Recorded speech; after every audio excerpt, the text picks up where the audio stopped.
Hello student, मैं OP sir. आज आप लोगों को पढ़ाएंगे प्रेजेंट परफेक्ट कंटिन्यूअस टेंस के बारे में। ठीक है, पिछले वीडियो में हमने पढ़ा प्रेजेंट परफेक्ट टेंस के बारे में। आज हम लोग पढ़ेंगे प्रेजेंट परफेक्ट कंटिन्यूअस टेंस के बारे में। ठीक है, तो सबसे पहले हम लोग जानेंगे पहचान। ठीक है, बिना पहचान के तो हम बना नहीं सकते हैं, इसलिए पहचान जरूरी है। जो भी ट्रांसलेशन पढ़ेंगे हम लोग, उसकी पहचान बहुत ज़रूरी है।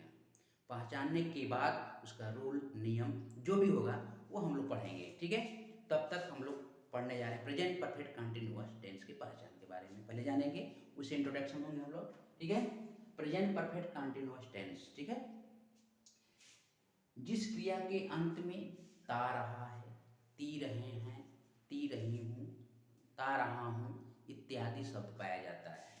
इस टेंस में रहा है, रही हूँ, ये भी शब्द लगा रहता है। ठीक है, इसे आप प्रेजेंट कंटिन्यूअस टेंस नहीं समझने की भूल मत कीजिएगा। ठीक है, अगर उसमें रहा रही लगा है तो उसमें समय दिया होगा, 1 घंटे 2 घंटे।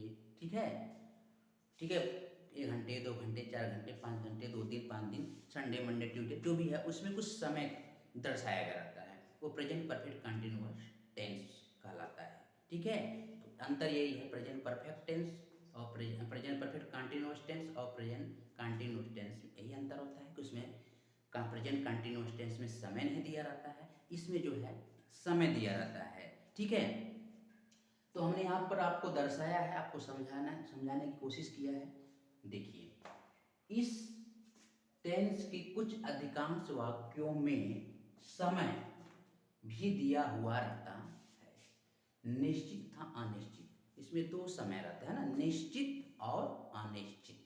ठीक है, जिस समय का ज्ञान है जो निश्चित है, ठीक है, जिस समय का ज्ञान हमें हो कि निश्चित है, वहाँ पे हम लोग जो है निश्चित का प्रयोग करते हैं। ठीक है, कुछ समय ऐसे होते हैं जिनमें अनिश्चित शब्द का प्रयोग किया जाता है, इसके बारे में हमें जो है अनिश्चित का ज्ञान होता है। ठीक है, तो ये तो क्लियर हो गया। अब हम लोग चलते हैं, निश्चित समय के लिए हम सिंस का प्रयोग करते हैं। निश्चित समय के लिए जो चीज़ समय निश्चित हो उसके लिए हम क्या प्रयोग करेंगे, सिंस का प्रयोग करेंगे। और जिस समय से हमें अनिश्चितता का बोध होता है वहाँ पे हम फॉर का प्रयोग करेंगे।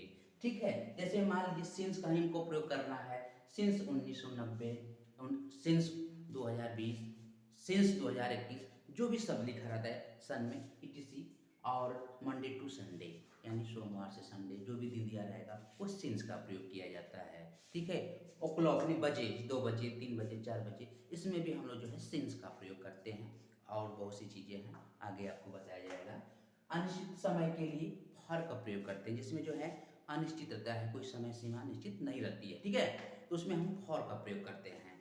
ठीक है, जैसे 2 डेज, 5 ईयर्स, 9 ईयर्स etc, ऐसे वाक्यों का प्रयोग जो है हम लोग फॉर की प्रयोग फॉर लगाकर जो है हम लोग से बनाते हैं। ठीक है, ओके,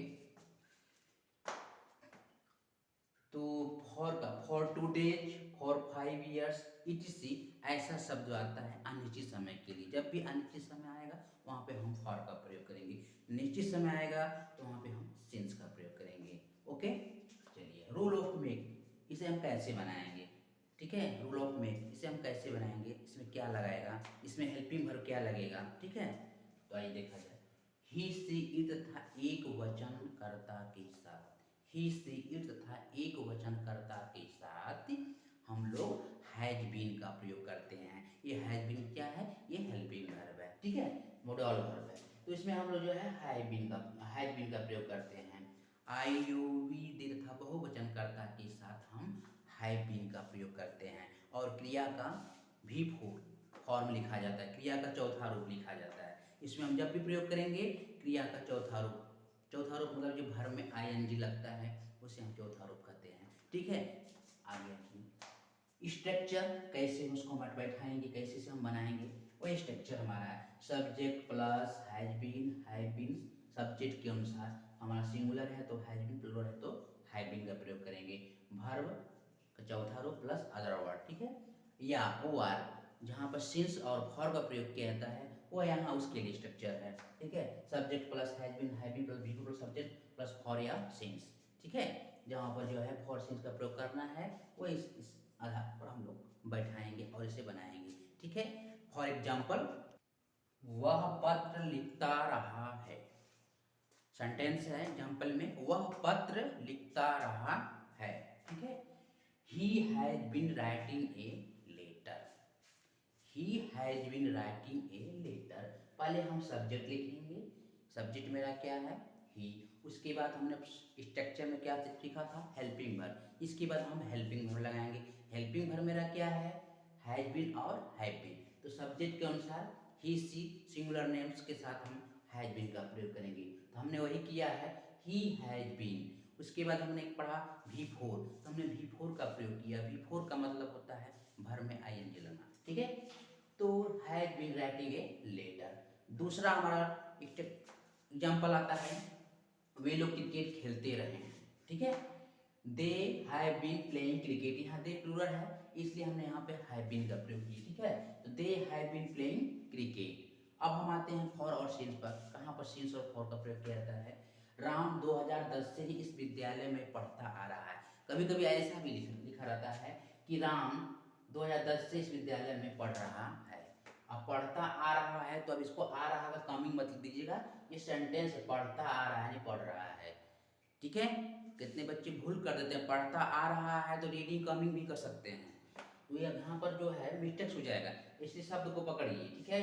कभी कभी ऐसा भी लिखा रहता है, कभी कभी यह नहीं रहेगा, लिखेगा पढ़ता रहा है बस। राम 2010 से इस विद्यालय में पढ़ता रहा है, ये भी सेंटेंस हो सकता है, ठीक है। ओके, तो हम उसी तरह से बनाएंगे जैसे इसको ऊपर बनाए सेम वही बनाना है। उसके बाद जो फॉर सेंस का प्रयोग करना है वो तो करते ही जाएंगे, ठीक है। तो Ram has been reading in this school. पहले हम लोग बनाएंगे राम 2010 से इस विद्यालय में पढ़ता आ रहा है। पहले हम लोग बनाएंगे कि राम इस विद्यालय में पढ़ रहा है। पहले हम लोग बनाएंगे कि राम इस विद्यालय में पढ़ रहा है। तो राम हैज बीन, ठीक है, Ram has been reading in this school. अब मेरा बचा क्या, 2010 से। अब उसके बाद यहाँ पर हम लोग फॉर और सिंस का प्रयोग करेंगे, ठीक है। तो सिंस 2010, क्लियर। अब हम लोग आते हैं नेक्स्ट एग्जाम्पल पर। मैं 2 वर्षों से यह काम कर रहा हूँ। यहाँ पर देखिए समय लिख दिया था ना 2010, इसलिए यहाँ पर हमने जो है सिंस का प्रयोग किया। यहाँ पर 2 वर्ष दिया लेकिन उसका समय नहीं दिया है, समय नहीं है कौन सा 2 वर्ष, ठीक है। इसलिए यहाँ पर हम लोग क्या प्रयोग करेंगे, फॉर का प्रयोग करेंगे, ओके। तो I have been doing this work for 2 years। हमारा जो है प्रेजेंट परफेक्ट कंटिन्यूअस टेंस इसी तरह से बनाया जाता है, जो कि यहाँ पर हमारा समाप्त। ये अफर्मेटिव सेंटेंस। इसके बाद हम लोग बनाएंगे नेगेटिव एंड इंट्रोगेटिव सेंटेंस। तो नेक्स्ट वीडियो में हम आप, ठीक है। तो हमने लिख दिया, कौन इसे स्क्रीनशॉट लेकर आप इसे आप नोट कर सकते हैं। अगर जो भी आपको डाउट है, ठीक है, तो आप कमेंट बॉक्स में से लिख कर भेज सकते हैं, जो भी आपको समस्या है। इसमें भी हमें कोई मीनिंग ऐसा नहीं लगा कि जो आपको हम लिखें, ठीक है। जहाँ ऐसा कठिन वर्ड आएगा तो हम वहाँ आपको जरूर दर्शाएंगे, जरूर लिखेंगे, उसका अर्थ आपको यहाँ पर जरूर हम लिख कर लिखेंगे, ठीक है। तो अब यहाँ पे हमारा यह जो है सेंटेंस बन के क्लियर हो गया। इसमें कुछ नहीं करना है। और फॉर सिंस का याद कर लीजिएगा, इसमें सारा सिस्टम वही है, ठीक है। कोई खास बड़ा वो नहीं है, सब वो आपके बड़े हैं लेकिन बनाने में कोई कठिनाई नहीं है, ठीक है। अगर वो कोई भी दिक्कत होगा तो कमेंट बॉक्स में आप लिख कर भेज सकते हैं, ओके। धन्यवाद।